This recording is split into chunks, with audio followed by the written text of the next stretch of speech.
A warm winter has led to an ice fishing season the region has not seen in decades. Now, 2 ice fatalities and nearly a dozen ice rescues in the first part of the season on Minnesota lakes has forced a vehicle restriction on one of the most popular ice fishing lakes in the state. For the past few weeks, the Beltrami County Sheriff's Office, resort owners and first responders have stepped up collaboration efforts to assess the ice every week on Upper Red Lake to make sure it's safe for anglers.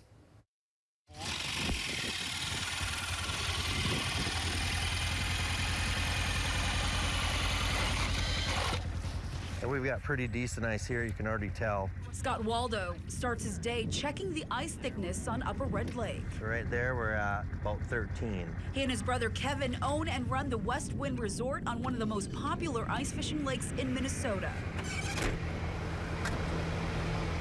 And he's got a lot of work ahead of him. They own about 40 acres with a quarter mile of shoreline. I like to go find the thin ice. I don't really care about the thick ice. So if there's spots that are thinner than others, that's what I want to know. That's because that thin ice has slowed down business. And usually we're out with trucks and everything by Christmas. And this year is about the first time that I can remember that we haven't been. Search and rescue Upper Red Lake will now be JR access. The historically warm winter has caused more than half a dozen ice rescues on Upper Red Lake in less than a month. Assistance with the airboat headed north to Upper Red Lake. That's what they typically see in a full season, including this one where 122 anglers had to be rescued off of an ice floe. The Waldo brothers, who are also volunteer firefighters, helped to save them. We know what we signed up for, and it's our job to help. Whether someone did something wrong or was in the wrong place or didn't listen, that's not really the point. The point is that we're there to help people.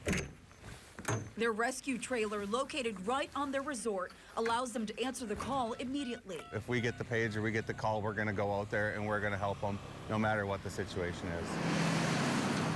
For me, that was the tipping point, and I didn't sleep at all that night knowing that there were so many lives that were in jeopardy, and then the lives that had to go out and rescue these folks. According to Beltrami County Sheriff Jason Riggs, that rescue operation took nearly 3 hours. Members of the Sheriff's Office, Kellier Fire, and Minnesota DNR safely transferred 3 people at a time from the detached ice floe to the shoreline. Approximately 100 people stuck in the lake. All 122 people survived. I can't protect everybody, but we got to make decisions that are smart and take into account the best for everyone. And my first responders mean a lot to me. So far this season, 2 people have died while ice fishing.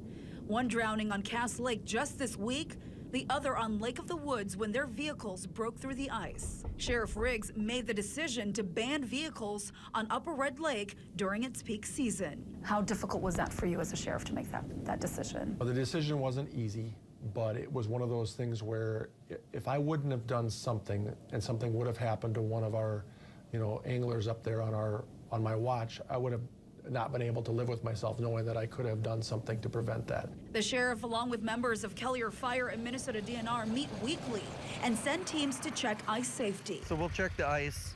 Usually I just try to find a spot anywhere. They say we're 2 months behind. The ice thickness right now is typical of what we see in November. The big thing with Red Lake is the ice itself is inconsistent in the way that the whole lake isn't solid yet. Resort owners say it's this pressure ridge that anglers should be very careful about, marking this area with X's so that they don't go beyond this point. Until those areas clean up and get completely solidified, it's just going to continue to move around, and that's what's been the problem on that lake. We know why they made that choice. They're looking out for the public safety of everyone, and we understand that both as a resort and firefighters. We know that that's the #1 thing, and business comes second, and we understand that. While the vehicle restriction is impacting business this season, resort owners say for the most part, anglers understand. I think that if you live here, you're always concerned about the ice conditions and you pay close attention to what the resort people tell you. Robin Dwight has lived and fished on Upper Red Lake with her family for nearly a decade. She says it's part of Minnesota winter culture to be on the ice. We don't go to a warm climate in the winter. We just wait for this beautiful time of year to come about so that we can get out there on the ice and have a great time. Having these volunteers that are so dedicated to keeping this community safe, and all the people who come to visit our community is just priceless.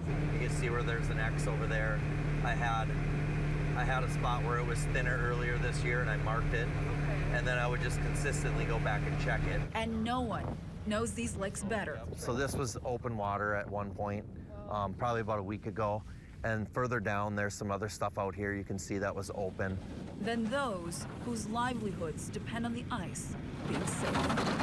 We've seen a lot of things, but this one's new. So I think this is just a fluke year. I mean, like I said, in 20 years I haven't seen it, but I mean, who knows? Things change.